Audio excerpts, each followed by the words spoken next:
Good evening, everyone. I'm Mike Lacona, and tonight I am joined by a special friend of mine. His name is Dr. David Wood, and here he is, the man, the myth, the legend, David Wood. Hey, thanks How for you coming doing, on, Mike? man. Hey, everyone, this is my very first live, doing this live. Sometimes I interview people. Uh, we got a special one coming up starting January 4th, Monday the 4th, and then that Thursday, the following Monday, and then the following Thursday. I just on Christmas Eve, whoa, What's that? all right, hang on a second. Now that is weird. I just heard myself talking. Do you have a laptop or something open? What's that? Do you have a laptop open or anywhere or something? Oh, no, no, no. If you have YouTube open on your computer somewhere, then you'll need to go to Okay, the YouTube video. gotcha. All right. Click. Yeah, Yep. and Okay. Sorry, there we go. everyone. Like I said, this is my first one doing this, and so glad to have an expert with David Wood here. He's the master at this stuff. Anyway, listen. As I mentioned, I just interviewed on Christmas Eve Dale Allison. He's got a brand new book coming out, called "The Resurrection of Jesus: Apologetics, Polemics, History." That's it. Apologetics, polemics, history. And he is the professor of New Testament studies at Princeton Theological Seminary. His book is a little longer, just a little bit longer than my big book on the resurrection. We're going to be talking about that. He is not an evangelical. He's a good guy, brilliant, brilliant scholar, one of the finest New Testament scholars in the world. That starts Monday, a week from tomorrow, Monday, January 4th, and there will be 4 parts: Monday, Thursday, Monday, Thursday. But this is the first time I've done this live, and so I'm sure I'm going to make some mistakes tonight, but David's here to help me. Hey, let me say a little about David. We go back, David, I don't know, it's close to 20 years, right? Uh, I believe it's 20 years. I've known you longer than I met Nabil and Marie, who's my wife now, the year after I met you. So That's it's pretty been a amazing. while. So Hmm. you love me more, huh? Yeah. Uh-huh.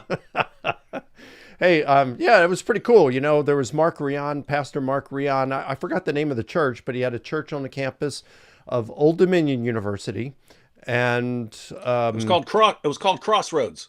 Crossroads. Cool. And I Hmm. can remember coming to me, and he said, I'd spoken at the church a few times, and he said, "Hey, Mike, I got a couple of students, and I got an English prof, and they're really interested in apologetics.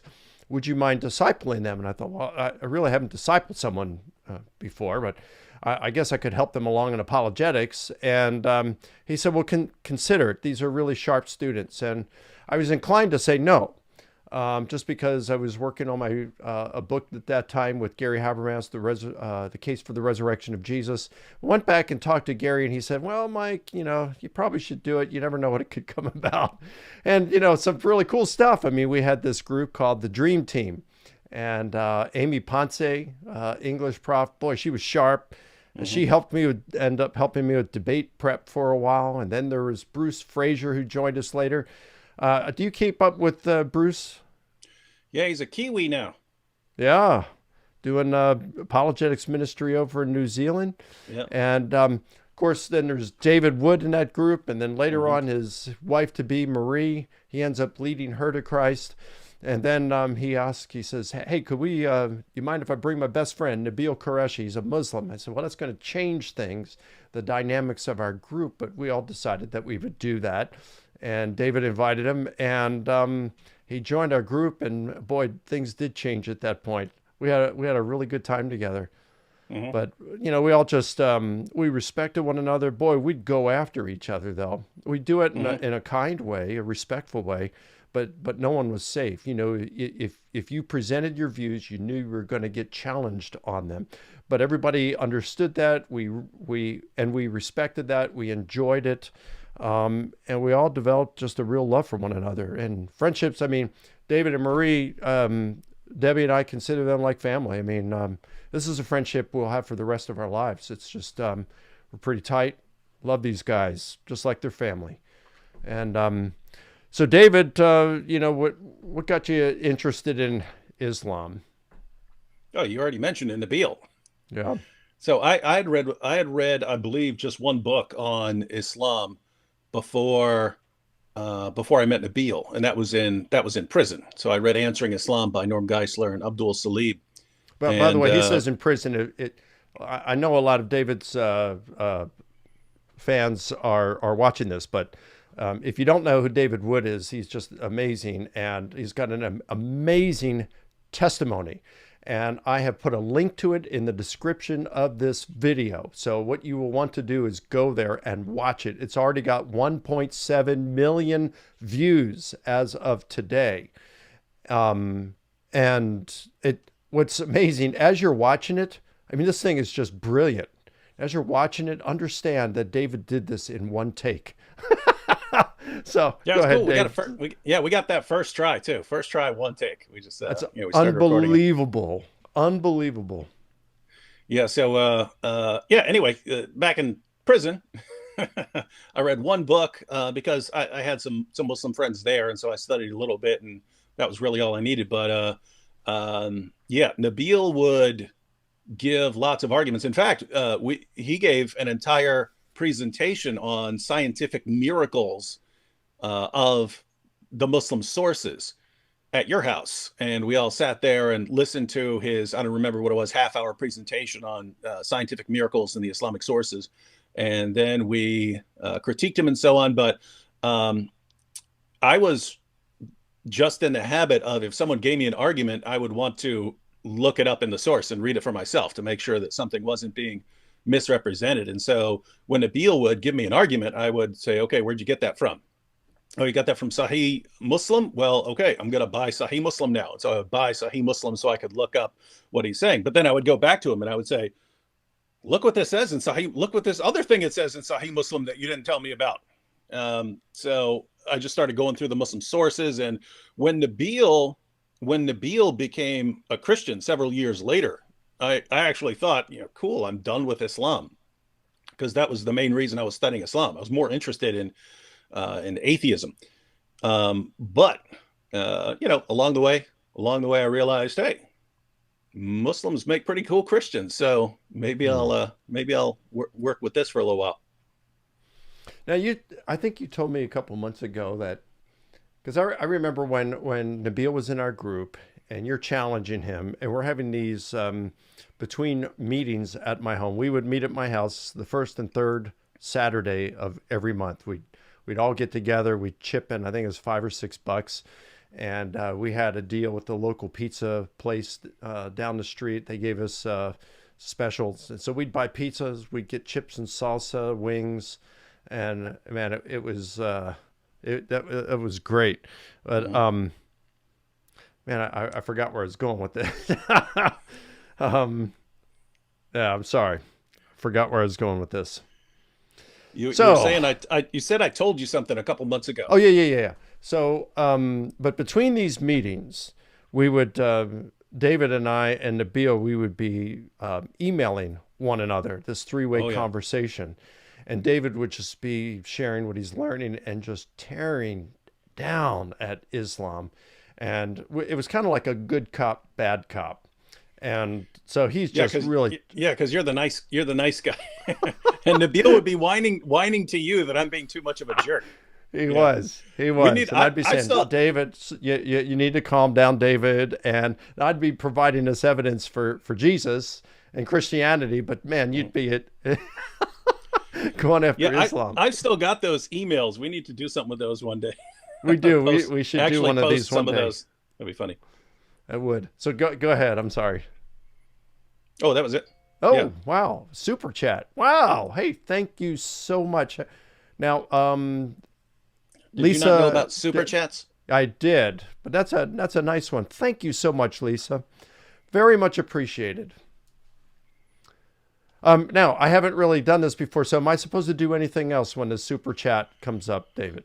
No, this is just that's a super sticker. So that's Super just a little sticker? thing saying you're amazing. She's obviously talking about me. There you go. Hey, show them your coffee cup, bro. Oh, they've seen it. They've seen this a Your million hottie times. tears. Yeah, but Yeah. some of my viewers haven't seen it, so that's pretty cool. All right. So, yeah, he's whining. We got these things. We'll show him another time. Talk about those another time. So go ahead, man. Hmm. Oh, what are we talking about? Well, just your story here. So anyway, so I guess Oh, Nabil yeah, becomes yeah, a yeah, Christian later on, yeah, and yeah. So I just that ended was up. after I leave for Atlanta. Hmm. We're all Yep, living in and then Virginia Beach. I leave, move my wife and I, my kids. We moved to Atlanta. I took a job down here, and but you kept going on with Nabil, and yeah, he went off to med school. I went to off to graduate school in philosophy, and yep, it was summer of 2000. What was it? Summer of 2004, 2005. I can't even remember the correct year. I think summer of 2000, summer of it had to be 2005. 2000. Oh, there's It another was some, super chat. Thank you so much, Tom. Appreciate that. Well, I don't know that's a super chat, but I guess it was. But yeah, that's a, that's a super chat. thanks, thanks, Tom. Appreciate that. So yeah, it couldn't have been 2004 because I was still in Virginia Beach in Yeah, it the was summer of 2004. 2005. Yeah, It was so he 2005. Nabil becomes became a a Christian. yeah. I remember after my debate with Shabir Ali, you and Nabil were there, and afterward we're walking out. Now Nabil has it one way in his book, Seeking Allah, Finding Jesus, but I didn't remember it that way. And the 1 year before Nabil died, he and Michelle were down here for Labor Day Hmm. that weekend, and the Habermases are always here. So Gary and Eileen, my wife Debbie was sick that weekend. Hmm. I think she had a cold, and it was just breaking her heart because she wanted to be with everyone. But it's like she couldn't be around Nabil because she wanted to see him in a worse way, but she couldn't be around him because he was going through chemo and didn't want to Hmm. compromise his immune system. But we were over at Bill and Jan Craig's house, and we were talking about coming out of that thing. And I said, Nabil, I don't remember it quite the way that you have it in your book, but Gary's here. Let me go ahead and tell you the way I remember it, and you and Gary can tell me if this is how. So the way I remember it, you can tell me what you think, David. I remember you are walking with Gary out of the auditorium. You're walking down the steps, leaving the building, going out to the parking lot, and you're with Gary's graduate student as well. And I was behind, walking out with Nabil behind you guys, but I don't know, maybe 30 yards behind. And Nabil and I were talking about the debate, and he said, yeah, I'm kind of confused. I think you won this debate with Shabir tonight. And he said, I think Christianity has some evidence for it. Islam has some evidence. But really, Mike, the only thing you have over Islam, only thing Christianity has over Islam is the resurrection. And I said, did you hear what you just said, Nabil? I mean, if Jesus rose from the dead, it's game, set, match. Christianity's true, period. And he said, well, I guess you're right. Then I said, hey, Gary, catch it, get this. Let Nabil tell him what you just told me. That's how I remember it. What about you? I don't really remember. Okay. Nabil No, and Gary agreed with me at that point. what, one thing that has intrigued me over the years is what stands out to one person does the another person doesn't remember. Nabil will bring up something, and I'm like, I don't even remember that. And I'll bring up something that was like one of the most important things in some conversation, and he won't remember. He won't remember what I'm talking about. Um, and so, like you, when before I met Nabil or my wife, we were over at your house one day hanging out. And at that point, I was planning on being an Apostle Paul type, right? Never getting married, just focusing entirely on ministry and so on. I wasn't saying that, but that's what I was thinking in my head. And then, um, and then as I was leaving your house, we stopped and you said, "Here, let me pray for you." And you put your hand on me and you prayed and you start praying and you start going, and I pray that he finds an awesome wife and blah, blah, blah. I'm thinking, dude, you don't know what you're talking about. I'm not going that route. So yeah. So anyway, that you probably don't even remember that, but I that don't happened. remember it, but I'm glad I prayed that prayer. Boy, God answered it, didn't he? Yeah. And there was another time I was leaving your house, and I go, you know what I think, you know where I think atheists are going to go now. I think they're all going to start saying that Jesus never existed. And you looked at me like I was this. That was the stupidest thing anyone had ever said. You looked at me like that, like you can't be that stupid to think that atheists are going to start going around saying that Jesus is a myth. And now it's almost every atheist I run into. So I'm a Hey, thanks prophet. for the super chat, HA. Super sticker, that is. Thank you so much. Appreciate that. No, I don't remember that, David, but that's cool. And that's cool. Well, Yeah, Nabil God didn't does even remember answer what prayers too. this was. I don't even think I've ever mentioned this before. But Nabil and I, when we were in college, we went to an Italian restaurant, and you might remember it. It's Castaldi's. It was over at the big mall in Norfolk, MacArthur Mall. I don't There was a remember there it. was an Italian there was an awesome Italian restaurant there called Castaldi's, and we go in there for lunch one day. We're like, hey, we're out of class. Instead of just grabbing something here on campus, let's go get something awesome at the mall. So we went to Castaldi's, and we sit down there, and the our waiter was really cool, and we start talking with him and stuff like that, and he starts saying, yeah, this is just how I pay the bills right now. I'm a rapper. Right? And I go, hey, I can beatbox. And Nabil goes, come on, man, do a rap for me, man, do a rap for me. And he goes, okay, give me a beat. So I started beatboxing. And it turns out this guy's a Christian rapper, and he does this Christian rap right in Nabil's face. And so, years later, Nabil's become a Christian. Nabil did not remember any of that. And I'm like, how do you not remember a Christian rapper rapping Christian rhymes in your face with me beatboxing in the middle of a restaurant? How do you not remember this? It seems like that would stand out.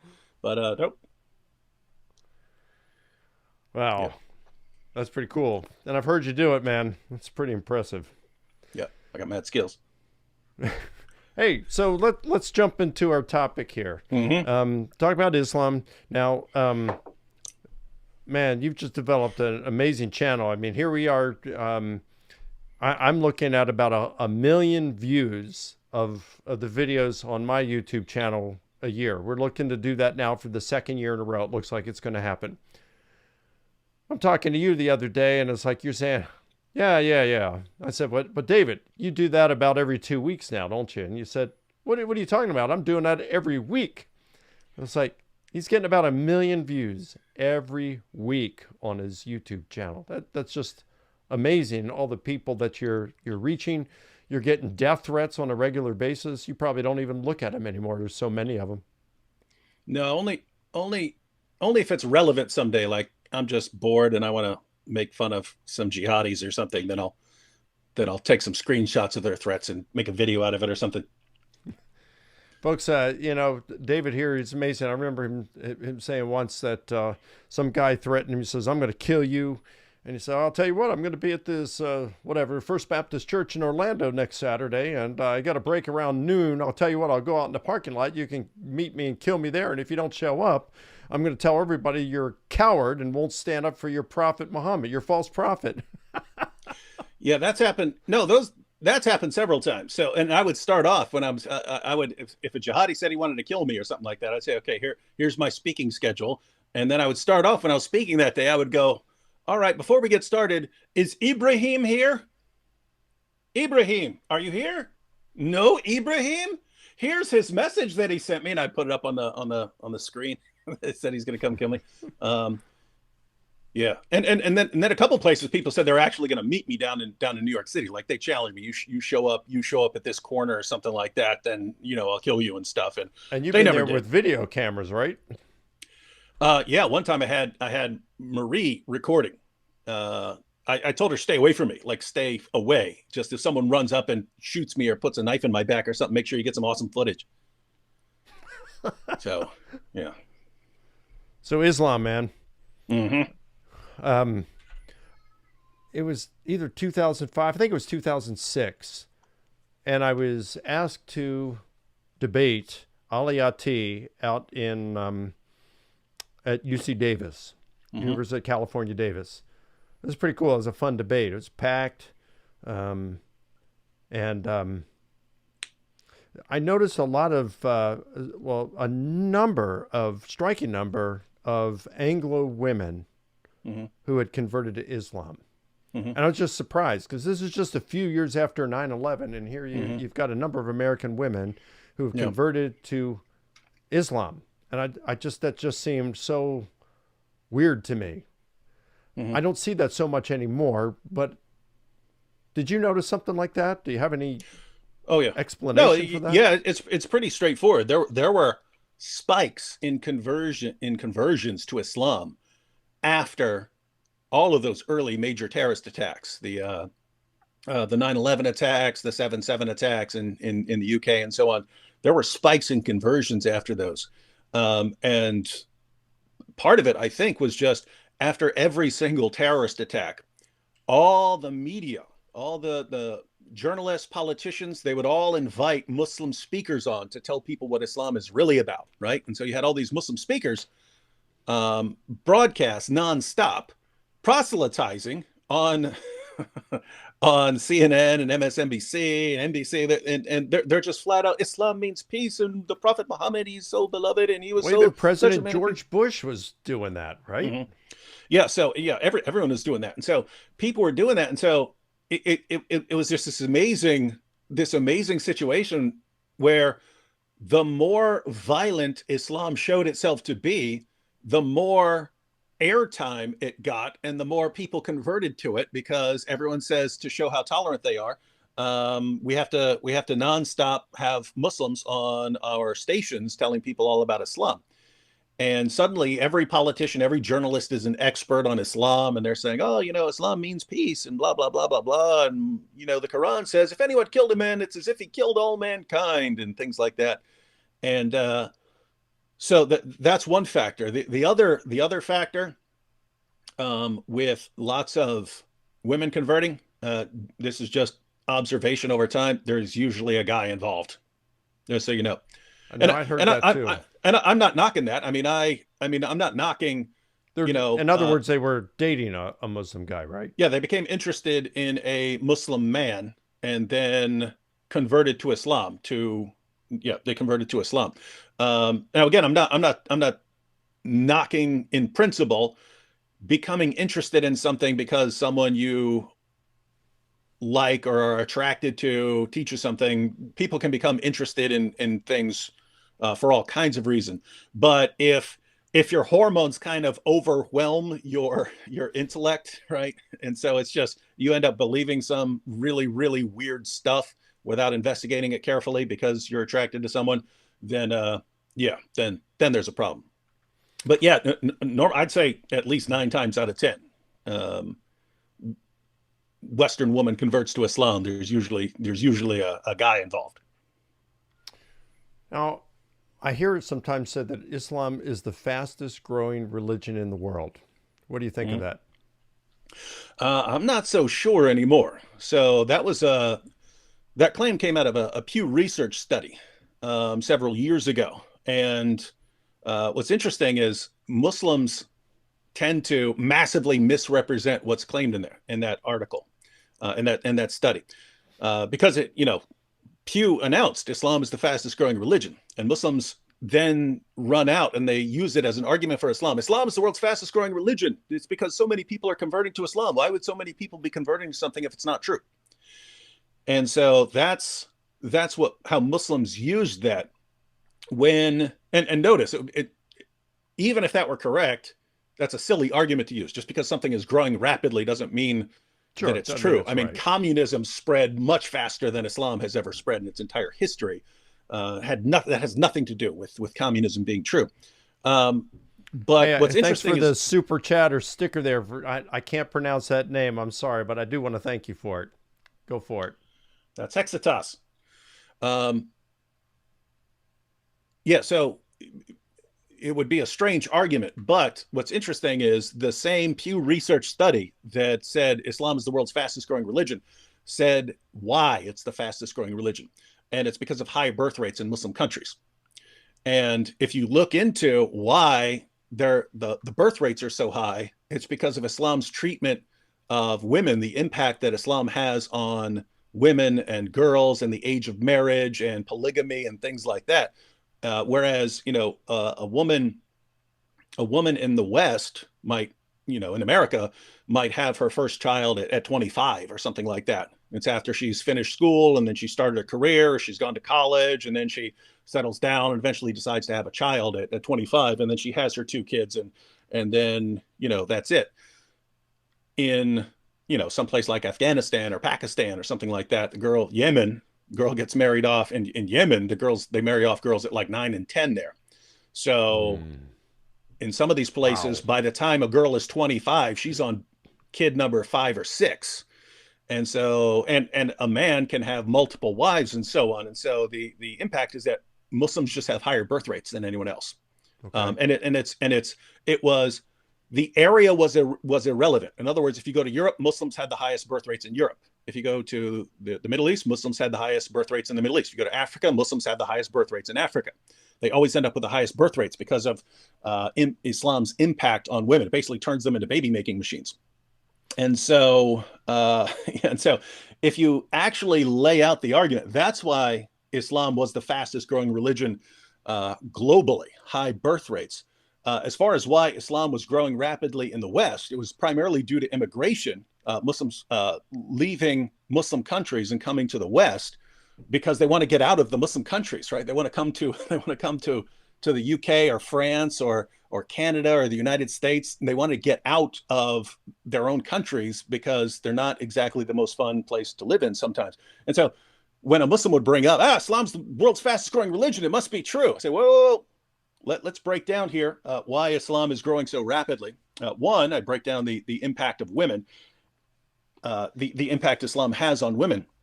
And then the other thing is, and as far as why Islam is growing rapidly in the West, it's primarily due to immigration, because Islam does a really, really bad job at making countries that people want to live in. I say, so the real argument, if you flesh it out, is Islam has such a horrible impact on women that it treats them like nothing but baby making machines. And it does such a horrible job making countries where anyone wants to live that Muslims are fleeing those countries and moving to the West. And so Islam is growing rapidly worldwide, and it's growing rapidly in the West because Islam has this horrible, horrible impact on women and on the countries it governs. So you're saying that means that Islam is true? That's your argument for why Islam is true? So that's kind of the response I've given for several years. But right now, I can't say that, even with the high birth rates, I can't say that Islam is the world's fastest growing religion, just because there are millions of Muslims who are leaving Islam. The most recent research on Iran is the country has an Hold on. official. I want to get to that, and Mhm. just real soon. I just want to follow up on something before we go further with that. Are there any countries, Muslim countries, let's say, where life is good even if you're not a Muslim? Like what If about, you're not a Muslim, no. yeah? What about Qatar?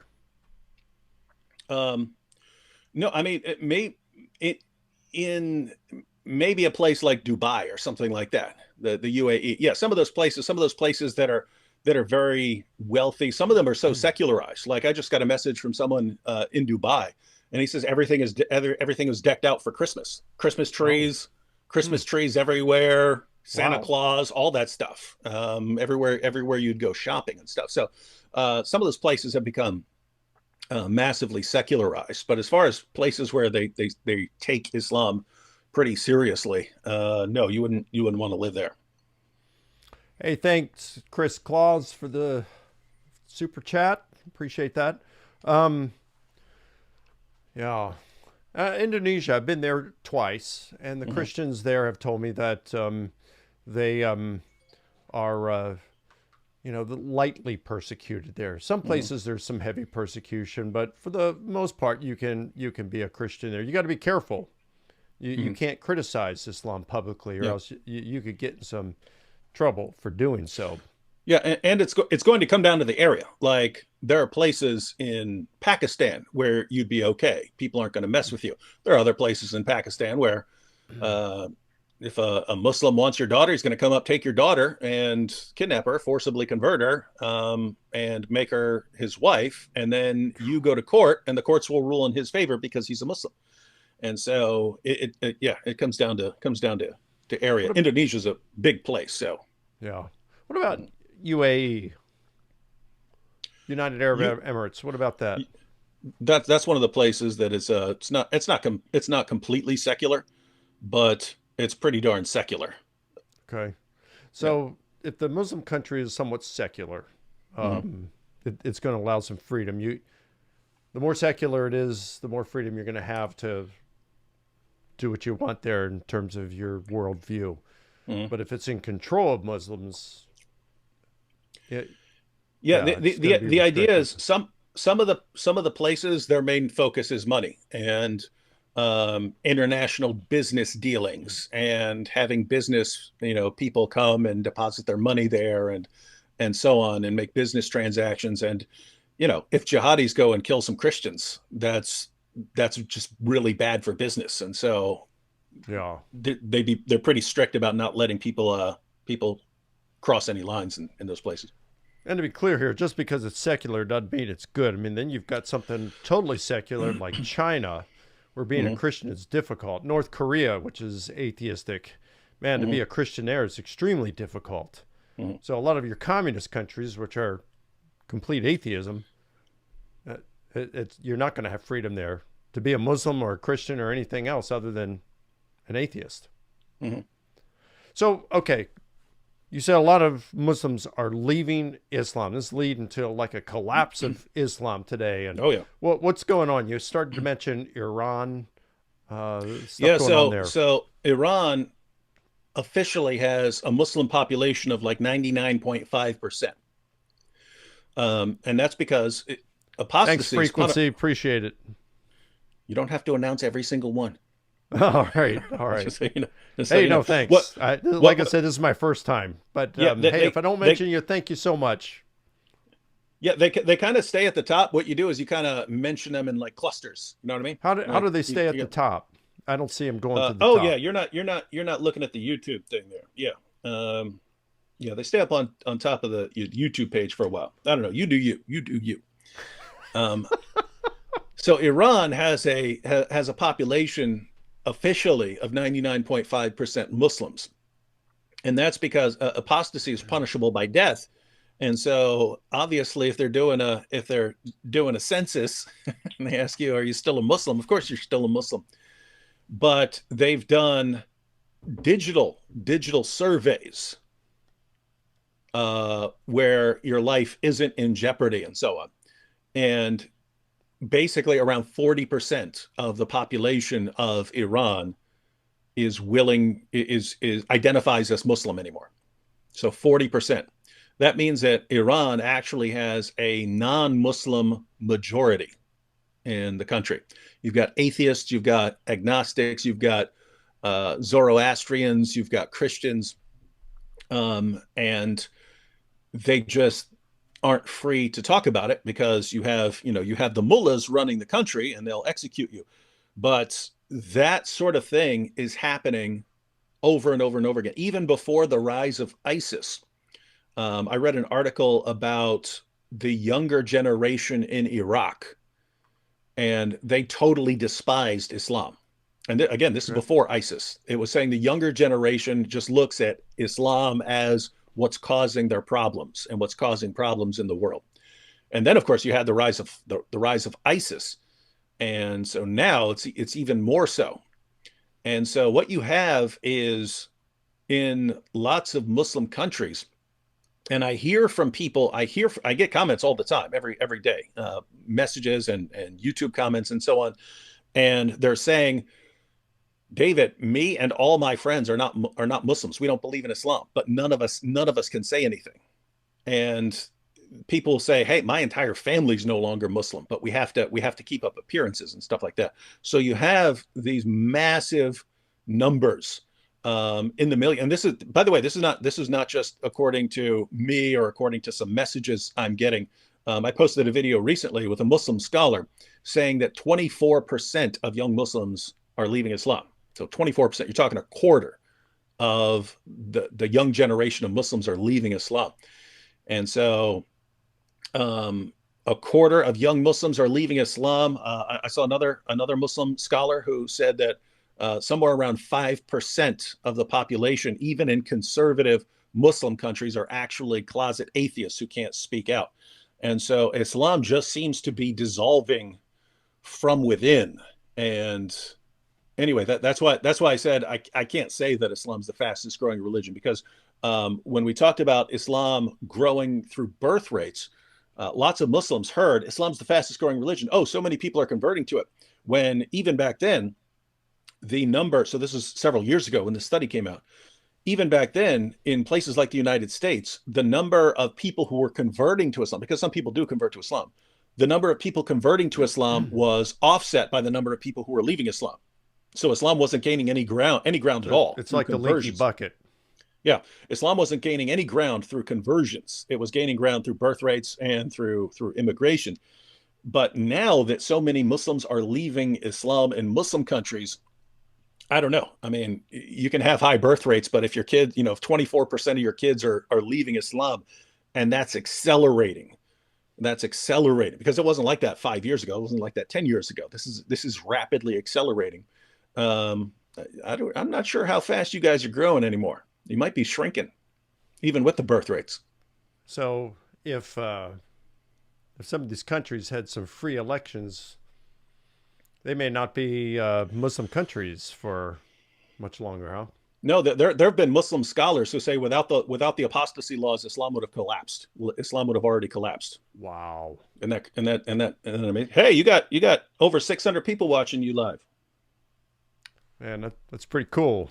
Yeah, thanks so much. And I've seen a couple of more super chats, stickers come in. Thank you so much, everyone, for your support in that sense. I appreciate you coming on, man. You had said something. We did last year. We did a Fly on the Wall series. There's 3 videos, and in fact, I've put a link to that in the description of this video. And you get more into your conversion experience. You get more into what led you to start a YouTube channel to expose a lot of the problems with Islam. And in one of those, I think it was the third one, you said if Christians would get this one thing,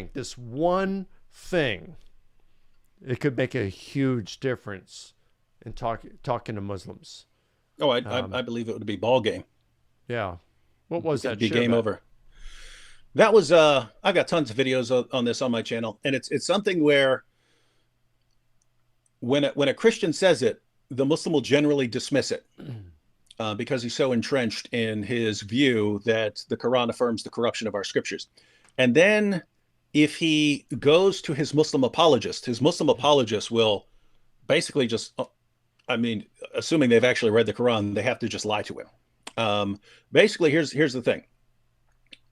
Your average Muslim knows that the Quran affirms the inspiration of the Jewish and Christian scriptures, affirms the initial inspiration. And it's because there are passages like Surah 3, verses 3-4, which talk about Allah revealing the Torah and the gospel and so on. But your average Muslim also believes that the book's been corrupted, and they believe this not because the Quran says it, but because they know the Bible doesn't line up with the Quran. So according to the Bible, Jesus is the divine Son of God who died on the cross for sins and rose from the dead. Doesn't fit with Islam.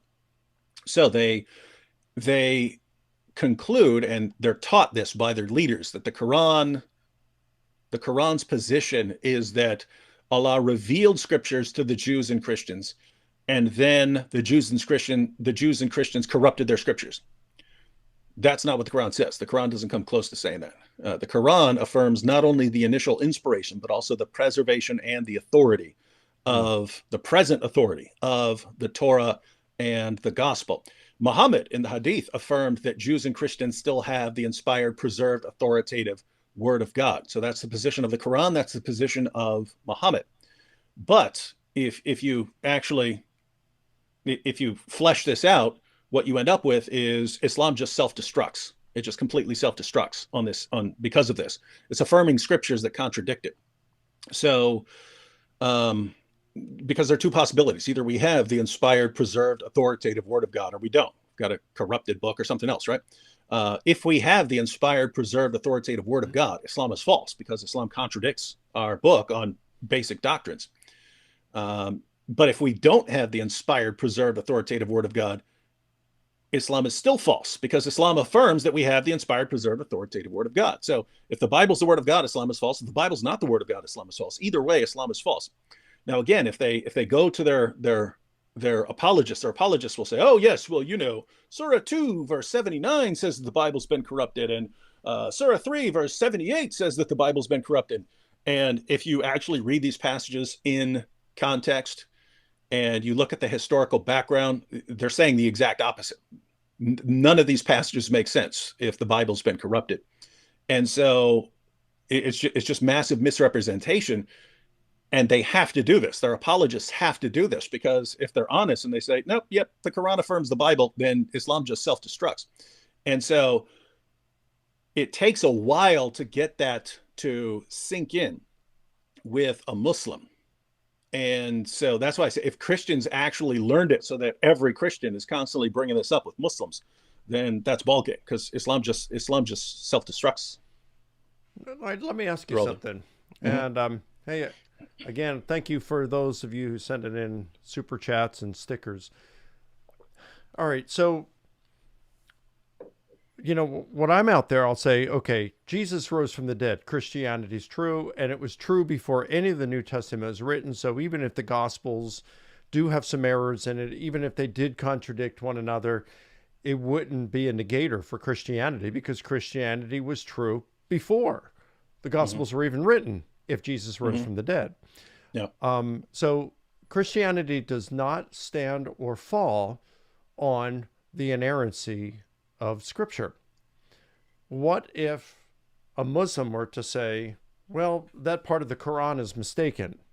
Could Islam survive? Is the truth of Islam grounded in the inerrancy of the Quran? Yeah. Yes, it is. Yeah. And why is that? Because in Christianity, so in Christianity, Jesus dies on the cross, he rises from the dead. His followers are going around preaching Christianity before the New Testament has even been written. So as you pointed out, Christianity was true before the New Testament was even before the first book of the New Testament was even written. Christianity was already true. Jesus rose from the dead. In Islam, the Quran is supposedly the eternal speech of Allah that is revealed to Muhammad. Muhammad supposedly has no input into this book. It's the eternal speech of Allah. Mm-hmm. So if it's wrong and then it's not the eternal speech of Allah. Well, Islam falls apart then. If the Quran is not what it claims to be, that's what Islam is based on. So even when Nabeel was investigating, he said he realized that there are three important things for him to investigate as far as Christianity, because there are kind of three things that need to be true for Christianity to be true. Jesus had to die on the cross for sins. He had to rise from the dead, and he has to be Lord. So those are the things he focused on there. When we started examining the foundations of Islam, he said it was Muhammad and the Quran. Muhammad has to be a true prophet, and the Quran has to be the eternal perfect speech of Allah. If either one of those things turns out to be false, then Islam collapses. And matter of fact, this kind of leads us back into the topic on the collapse of Islam, because one of the main arguments that Muslims have been using for a long time is based on a kind of silly interpretation of Surah 15 verse 9 of the Quran, which says, Allah says, I've sent the reminder and I will protect it or guard it or something like that, right? That's the idea. And so they take this to mean that Allah is going to perfectly and miraculously preserve right down to the letter the Quran. And that anytime a scribe sits down to write, copy the Quran, it's going to be perfect right down to the letter. He couldn't make a mistake if he wanted, right? And so the claim, and I have Muslim apologetics books in here. I don't mean by Christians. I mean apologetics books by Muslims to convince people that Islam is the truth. They say that not a single letter has ever differed in any manuscript of the Quran. It's been perfectly preserved right down to the letter from the Wow. time it was revealed to Muhammad. Seems like Now, that's easily refuted. it's massively easily refuted, right? So for years, Nabil and I were kind of source based, meaning that we would just quote Muslim sources that talk about chapters being forgotten because people were too lazy to recite them, large passages coming up missing, verses being eaten by a sheep. You can read in their sources, hey, there's these verses were eaten by a sheep. They're not in the Quran today. What happened to them, right? So that was our approach. They had just had a string of bad luck. Wow. Man, I miss the days of you and Nabil going back and forth with your awesome puns. Um, so you have those, and that was our approach. But now you have people who take different Qurans from different parts of the world and show that Muslims in different parts of the world, if you take a Quran from Morocco, it doesn't line up with a Quran from Saudi Arabia. There are different Qurans that are used in different parts. Now they're not completely different. They still have the same number of chapters and so on like that. They still have the same verses and so on, but there are certainly differences. There are different words and so on with different meanings and so different translations. I didn't know that. I thought there was an Egyptian text from something like 1929 or something like that. That was 1920, yeah, the standard. 1924. That's the Hafs. That's the Hafs, the Hafs edition, and that's standard for a lot, for a majority of the world's Muslims. But some people just didn't adopt that. They still use their own Qurans. And so you had people like Jay Smith and Hatun Tash going to Speaker's Corner and actually holding up Qurans. The Muslims are, oh, perfect preservation. It's a miracle. There's only one Quran, no difference. And they would put the Qurans side by side and say, okay, what is this? You Arabic speakers, you Arabic speaking Muslims, what does this say? Okay, now what does this say? Is that the same? And you got all these stunned Muslims going, and the accusation, I would post video clips from some of this, and I would get accusations that they actually printed up their own Qurans, that Jay and Hatun were actually printing up their own Qurans and making changes in them and stuff. And they're getting these from Muslim bookstores. And so you have that, and then you have the people who actually go through Quran manuscripts. So earlier this year, Dan Brubaker started posting videos where he's just posting pictures of manuscripts of the Quran and showing how they're different. And Wow. in one of his videos, he puts up a page of a manuscript of the Quran, and he said there are 11 differences from the Quran you have today on this one page. There are 11 variants on this one page. And so he's not mean like the rest of us. Like I would put that and go, where are you getting this stupid nonsense about the perfect preservation of the Quran from with this? He just kind of puts it out there, right? So he's nice. But the point is, it was coming from every side that this is a bunch of complete nonsense about this perfect preservation of your book as this miracle of Islam. And then earlier this year, Sheikh Yasser Qadi was in an interview, and some private emails of his had been leaked by a Muslim, Fareed, of Fareed Responds or Fareed Leaks, leaked his emails, saying that he had some doubts about some things, mainly the whether Muslim theories that are meant to explain the differences that we have in the Qurans today actually work and can stand up to scrutiny. And so Fareed took this as Yasser Qadi is a secret false teacher, and so he leaked the messages, and then Yasser Qadi ended up on an interview with Muhammad Hijab, and Muhammad Hijab starts pressing him on this issue. And in that interview, we call it the holes in the narrative interview, because Yasser Qadi said, I'm just going to say there are some holes in the narrative, right? And it was amazing because he didn't offer any solutions. He basically said that Muslim scholars, they look at these manuscripts and so on, and they look at the different qira'ats, these different editions of the Quran, and they have their theories about what accounts for these differences and so on, how this lines up with their view of Allah preserving the Quran. And he's saying that in Islam, we have this red line that we won't cross. We'll give a response and we'll just say, okay, that's good. He says, but if you bring that up to a Western academic scholar, they don't have that red line.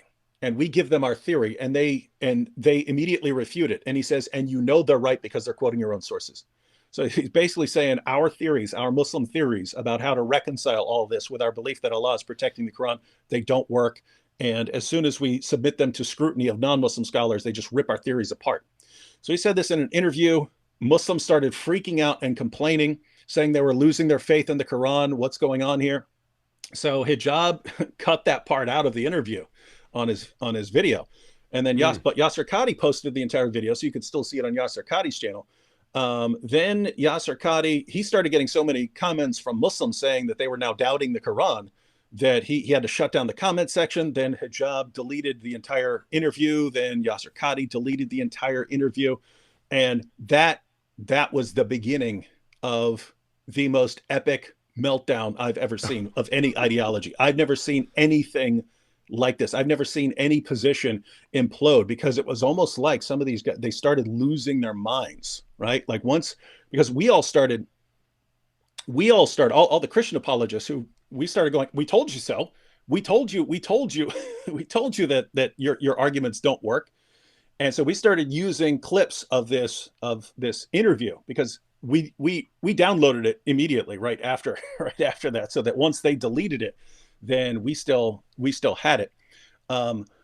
So we start posting clips of Yasser Qadi admitting all of these things. Yasser Qadi starts freaking out and filing false copyright complaints, right?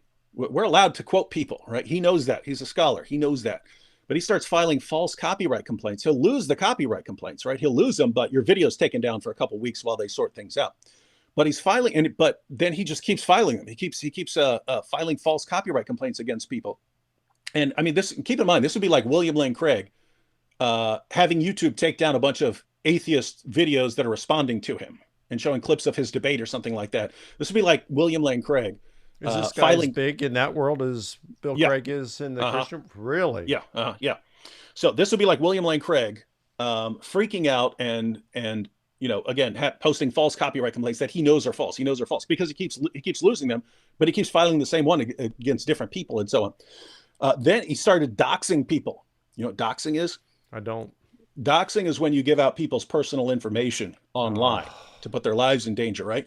He starts doxing so he's filing the false copyright complaints to get their personal information. Then he's leaking their personal information as a threat to people, right? This would be like Craig, right? I mean, it's actually different from Craig, because if Craig did dox someone and leak some information, it's not a threat. When Yasser Qadi does it and he says, "Hey, you're attacking the Quran.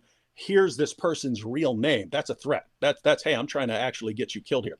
So then Muhammad Hijab, he started losing his mind.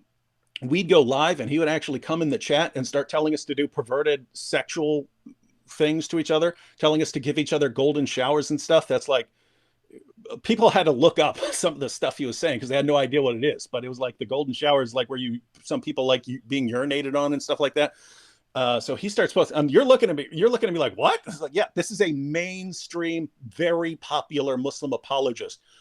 He's the one who had interviewed Yasser Qadi. He's being blasted by his fellow Muslims, and that interview is being used by us to show that the Quran's hasn't been perfectly preserved. And he just loses his mind.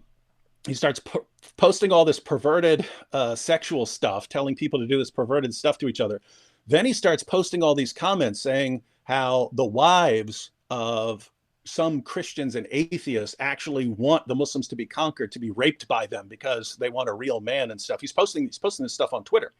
He starts posting pictures of the wives of critics of Islam with wow, like these veiled threats of rape and torture and stuff like that. So this guy's completely. Where's he posting these, on his website or on YouTube? He was posting on Twitter. He was posting this stuff on Twitter. Yeah. And did Twitter censor him? No. He's good. So you had that from Hijab. You had Menj was doing Muslim apologetics before most of these guys, anyone had ever heard of most of these guys. He got arrested for child pornography, and it was amazing because it was actually on television. It was actually on television in his country that he was being arrested, but they blurred him out. But people noticed from the bookshelf where he records his videos that this is the same guy, right? Wow. So he got busted.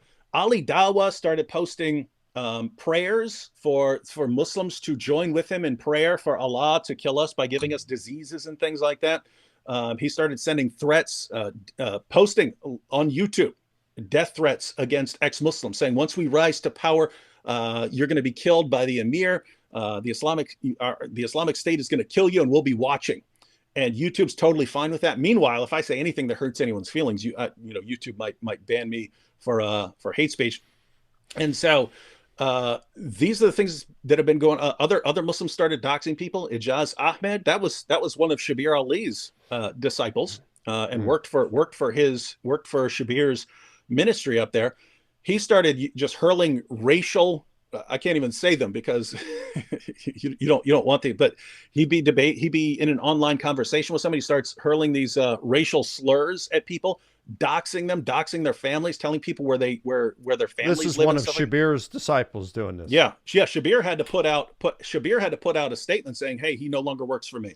Good for because him. he's And then later, I can't imagine Shabir doing that. No, yeah, I can't either. And then later, more recently, Shabir, he kind of got smoked by Anthony Rogers in 2 debates.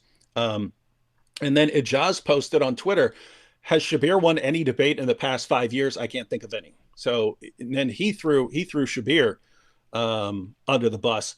And so this has just been going nonstop. And then finally, Yasser Qadi posted a video response that was supposed to answer us. And all this dude did was insult me. like you can look at it, he's like, "This guy's a vulgar, obscene, evil jerk."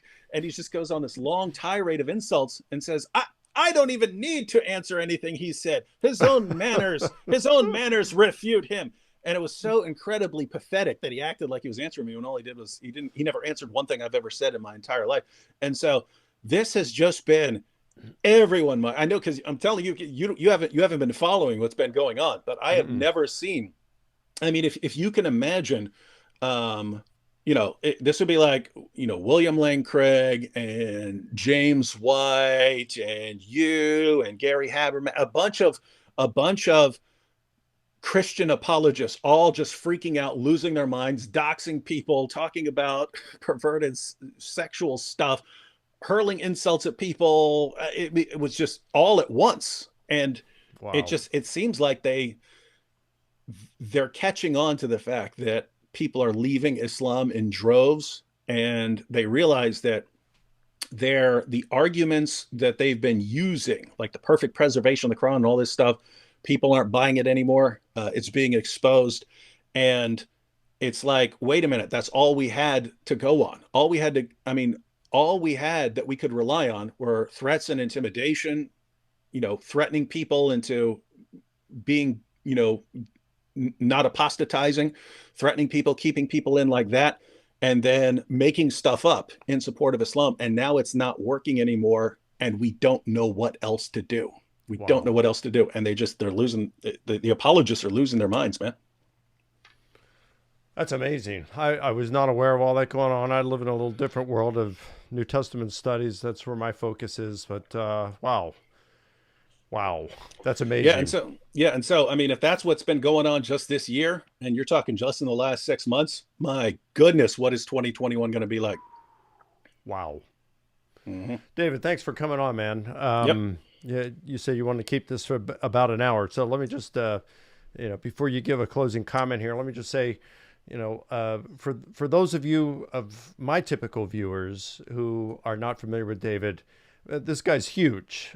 He's got nearly 600,000 subscribers on his YouTube channel. Go to Acts 17 Apologetics, or just go to YouTube and type in David Wood, and you'll see his little character on there. And he's got some phenomenal videos. He's putting out about a video a day, and he's getting about 1 million views every week. Go check it out. It's some really good stuff. You can go to his Patreon account as well and help support him. And I think, David, there's a way to support you on YouTube as well, right? Yeah, people can sign up as channel members and so on. Okay.